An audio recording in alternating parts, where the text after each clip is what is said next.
Hello everyone, welcome back to the channel. Today we're in Roblox Tower Heroes. Now I play this game a lot in my free time. This is probably one of my favorite tower defense games on Roblox as a whole. Today is Christmas, so well, today is Christmas for me, so Merry Christmas to anyone that celebrates. But as I'm waiting for Hilo to release the Christmas presents that I think should be opening today at some time, uh, I'm gonna give you my personal top 5 damaging towers that I've been using along with all the supports in Tower Heroes. So here we have the lineup, and first we have Sparks Kilowatt. Now, this tower is one of the older towers among these lists. Sparks Kilowatt first showed up back in the Metaverse event way back when. You got this tower by beating the special map on easy mode, like Metaverse Madness, I'm pretty sure. And she was pretty decent for as a beginner tower. Pretty good. And as time went on, she's really good now. And I like using her, burst damage with rockets. I mean, she looks pretty cool as well. So I mean, this is the skin that I got with a returning Christmas map. I mean, it looks pretty cool. This is the conductor skin. All right, next moving on. This is Vault for number 4. Number 5 was Sparks Kilowatt. Number 4 is Vault. Now, I really like crowd control towers. Vault is basically one of the epitome of chains. So basically, how this tower attacks is it conducts electricity and zaps enemies, and it chains from enemy to enemy, but it deals less damage as the chain gets longer and longer and longer. But overall, this tower is great for crowds and surprisingly somewhat decent single target for the shit range. But overall, I really, really love this tower. You get this tower by beating Blast Type Barrage on hard mode, and Blast Type Barrage is a raid map. I hate that map because it took me like 15 tries to get this goddamn tower.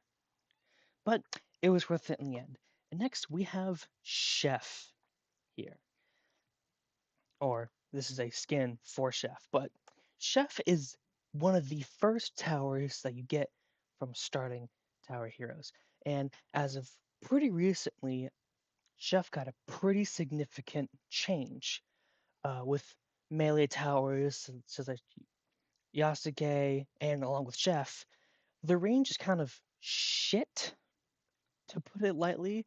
They have small range since they're melee, but to accommodate that, they deal heavy, heavy damage.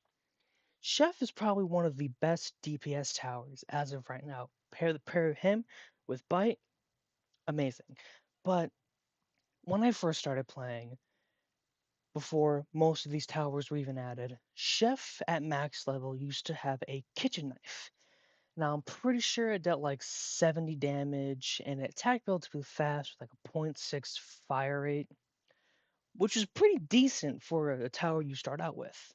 And I loved it. I fell in love with Chef, and I use him a lot because of the buffs that he got. He got more range. So I'm pretty yeah, he got more range, and because of that, he became a relatively good DPS choice for a melee tower. But I personally believe there is a melee tower that is better than Chef in almost every way, and that is Yasuke right here. Yasuke is probably one of my, if not my favorite tower, obviously behind someone else. I'm pretty sure you can see them in the back here.